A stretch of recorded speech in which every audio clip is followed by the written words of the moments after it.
Have you ever listen, I should have pulled his hand away when his fingers brushed the inside of my thigh, but I didn't. I just closed my eyes and then he said, I just don't want you to hurt anymore.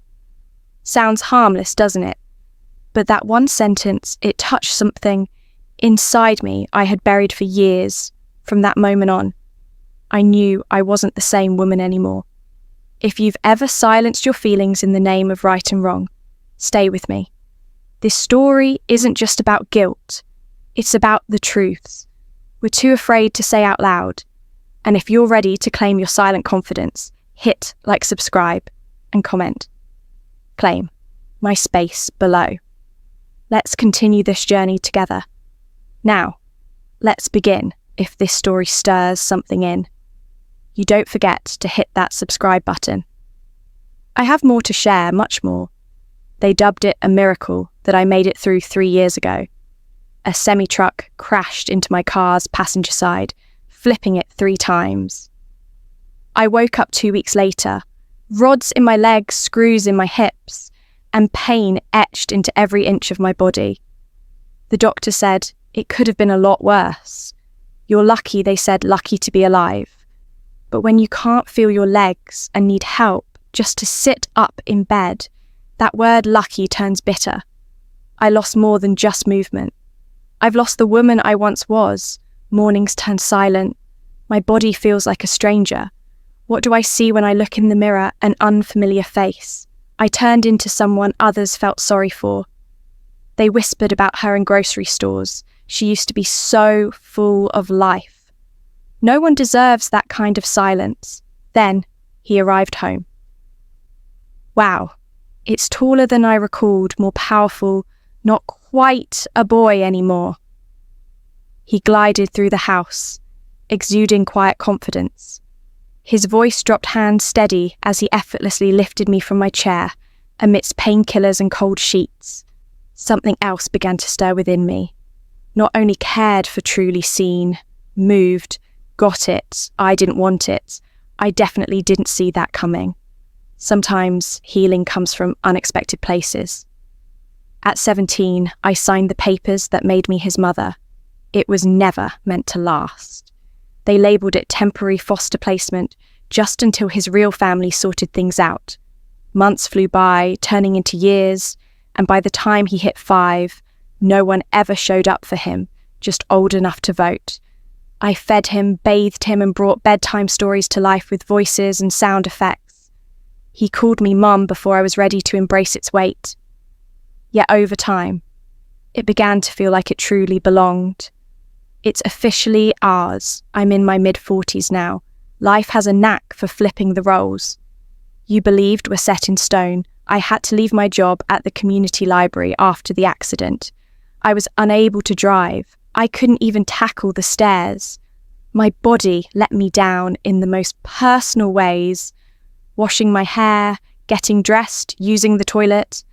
Humbling barely scratches the surface. He jumped back in without a second thought. It was just until you get better, but we both knew I wouldn't. Nope, our cosy Vermont house rests at the end of a shadowy frozen street, rarely kissed by winter sunlight. The heater keeps clicking non-stop. The windows steam up most days. The sky looks like dishwater on certain nights. The wind howls fiercely, making the house sound like it's crying out. Just the two of us, here we are. He does it all, shopping for groceries, whipping up delicious meals, transporting me from bed to bath and back. He cracks jokes to get me laughing, alerts me to take my meds. He never makes me feel like a burden. Not even once. That doesn't mean I don't feel like one. A unique loneliness creeps in when your body feels like it's no longer yours. Calm, spirit, intense. It's as if the world erased you the instant you ceased to be of use. I was once in the spotlight. I was once in demand. Now I barely recognise the person staring back at me in the mirror, kicked off like any other evening on the couch. My legs throbbed the cold, digging deep into my bones. He knelt beside me, rolled up my sweatpants to just above my knees, and pressed his warm, rough hands against my skin. Back in this tight spot?" he asked softly, diving right into the tense muscles. I nodded, resisting the urge to focus on how his fingers moved. Firm yet gentle, his touch was always a game. Sure, it eased the pain like the pills never did. However, this time it felt different. His thumb crept up a notch, just an inch, or even less. That inch changed everything. The pad of his thumb grazed the soft crease where thigh meets hip, where pain and shame coexist. My breath caught. So did his. We stayed put, silent. The air hung heavy as if the walls themselves were on edge, anticipating our next move. "Sorry," he whispered, yanking his hand away, the heat still searing my skin like a brand. "No," I blurted, breathless and quick. "All good." His gaze shot up to meet mine, looking not sure. He nodded, then swiftly pulled my pant leg down his fingers, grazing my calf with a tantalizing touch. "You're fine," he whispered. It was a statement. I nodded slightly. I wasn't okay. A change was in the air, unleashed, shattered. The silence came back, but it felt different. Felt even heavier now, more substantial. I felt it on my skin, in my chest, where his thumb had strayed too far. For the first time in years, I focused on what I could gain. I was pondering what I still desire. That night changed everything between us. He touched me, just like before, carefully, gently, but now my skin recalled every moment. Each touch of his hand stayed in my thoughts far too long. I began to see things I'd never noticed before. The sharp angle of his jaw as he focused, his eyes softened every time they lingered on me. He looked extended beyond previous lengths. There were moments when he believed I wasn't paying attention. One morning, he helped me out of bed, just like he always did, arms cradling my back, gentle and cautious, as I leaned in his hand, grazed mine just a touch, and we both stayed right there. It was just nothing, just a second or even less. I felt it. His fingers tensed, then relaxed. My heart raced. We skipped the conversation. We never discussed it. I tossed and turned all night. My legs throbbed. Maybe it was something deeper than just muscle in bed. I stared at the ceiling, tuning into the soft hum of the house. Suddenly, the door creaked open. "Your light was still on," he murmured, leaning in the doorway, hair messy and eyes heavy with sleep. "I couldn't sleep," I whispered. He strode in, uninvited, plopped down next to me on the bed's edge. "Should I stick around until you're ready?" I nodded in agreement. He reclined against the headboard, his long legs sprawled out next to mine. I rolled onto my side, eyes locked on him. His eyelids flickered, his chest rose and fell, steady and calm. Before long, he was out, his body warm and motionless. I never intended to touch him. My hand shot out instinctively, swiped the hair off his forehead down across his temple and to the nape of his neck. My fingers lingered at the base of his skull, where the skin was soft and the hair curled just right. I took a deep breath for a brief instant. It seemed like time stood still. I kept convincing myself it was nothing.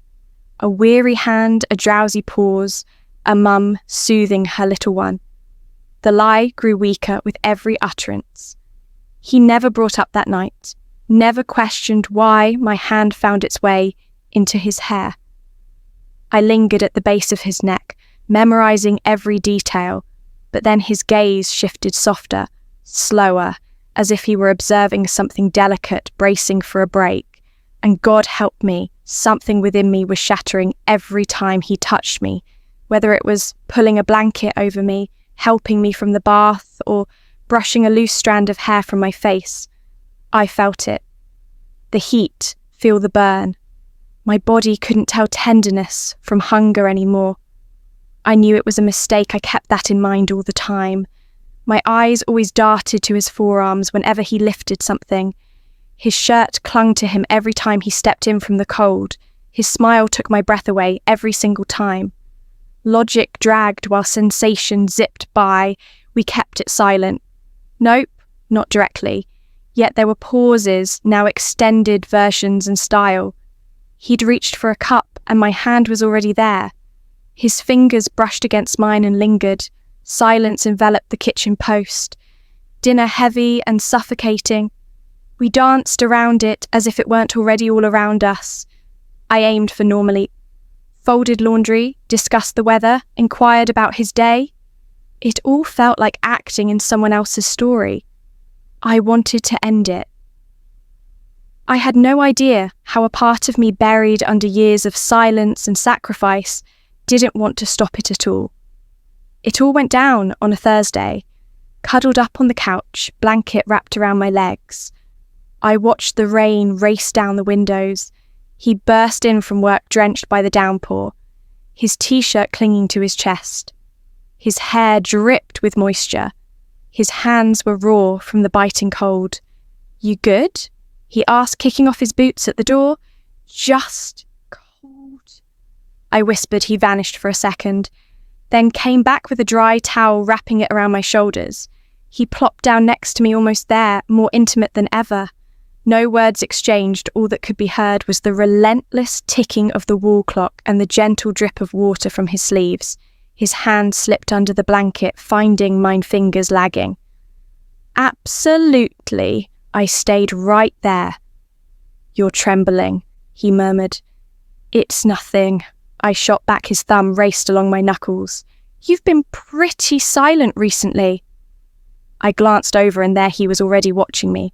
Not a son, not a caretaker like a boss.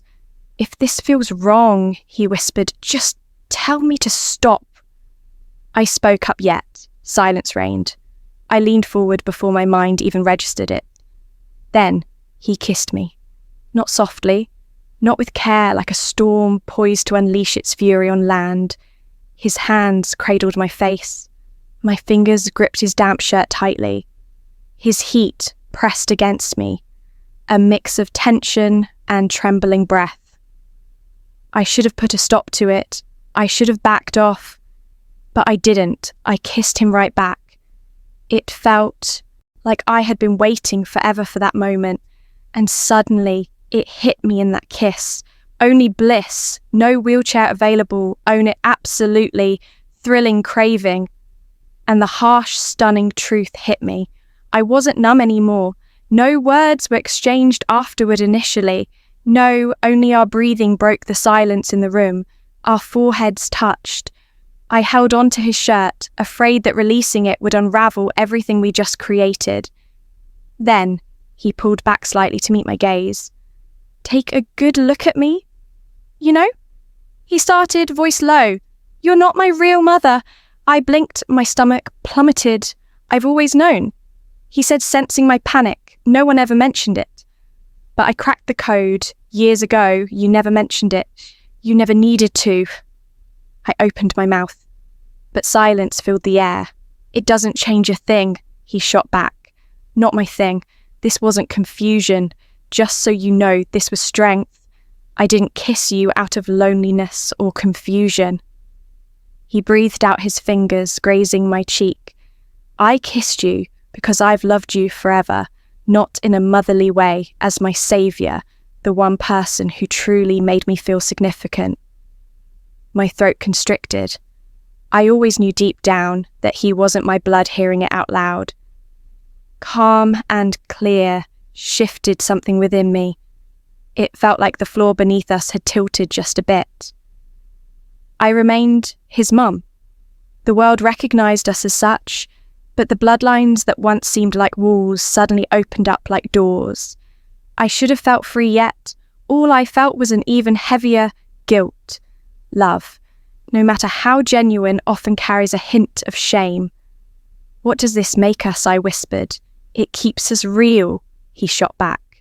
Maybe that was true, honestly. I realised that learning didn't simplify things. They became utterly impossible to overlook. It wasn't in the bedroom. It all went down in the living room, right on the couch, where I lounged most of the time, the very spot where I learned to walk again with a little help. the very spot where I wept into cushions believing no one was listening. He just wrapped up the dinner cleanup. Wrapped in a blanket, I feigned reading. The air crackled between us all, evening brimming with unspoken words as he sat next to me. Our knees brushed together, we stayed put. He turned to me slowly, our hands barely touched our eyes, locked, and it hit me clear as day. No hesitation, no confusion, but desire spotlight. I kept my gaze locked on it. His lips crashed into mine before I even had a chance to react. This time, there was no gentleness skip the slow build. Just what you need after years of silence. The most genuine sound broke through his breath, intertwining with mine. I gripped his shoulders, drawing him in tight. His body felt warm, solid, and undeniably real. Silence reigned. No need to our bodies revealed the truths our mouths dared not speak when it ended. He stayed put. He didn't grab his shirt or offer an explanation. He lay beside me, fingers entwined, his chest rising and falling in sync with mine. I gazed at the ceiling, breathless for the first time in years. I felt whole. I felt strong. I felt desired, essential in the chaotic aftermath. Guilt was nowhere to be found. Own it, a deep, steady hum pulses beneath my skin, a warmth that lingers long after the flames fade away. The next morning I couldn't face him. I glided through the kitchen, silent, purposeful, untouchable. I set the table, poured the coffee, and chatted casually as if everything was normal. My hand shook as I handed him the butter thanks. I said quickly as he passed me the plate. "That's the third time you've said it," he remarked quietly. I plastered on a smile. "I'm just grateful." He took his time to respond, watched me from across the table. Eyes a mystery. "Do you wish you hadn't?" he asked at last. I was frozen in place. The knife in my hand hovered above the toast. "I have no idea," I murmured. "I wish I didn't need it this badly." He nodded slowly but deliberately, so it really happened quiet. "No, I owned it." "No way." He leaned in, voice firm last night. "No shame here," my throat constricted. "You will be just one day." "No," he declared decisively. "No ways, but you will. That's the real pain." I glanced up, locking eyes with him at last. In his eyes, I saw it all. Defiance, hope, fear, passion. It shattered something within me once more. "What does this mean for us?" I inquired. "Real," he declared. "Perhaps a bit too real at the grocery store. Folks still call me brave." "What a powerhouse," they exclaim. "Absolutely dedicated. That boy of yours is lucky to have you as his mum." I grin, I nod. Thanks to them. Then I head home to the boy, who's no longer just a boy. Not truly mine. Not by blood. Not how the world sees it. We whip up dinner together at home, fold that laundry, give the plants a drink. We lead a serene life hidden behind closed curtains and friendly smiles, in the moments in between, the fleeting glances across the table, our hands brushing in the hallway, the warmth of his body against mine. After the world falls silent, there's something more, something we both avoid naming. Everyone thinks they know our story. They absolutely. If you found this video helpful, give it a thumbs up and don't forget to subscribe to Philosophy of Stoicism for more real, relatable advice on navigating the complexities of love and relationships. Remember, relationships take time, care, and effort, but the rewards are worth it when fear and caution are met with understanding and patience. They transform into trust and connection. Thanks for watching, and we'll see you in the next one.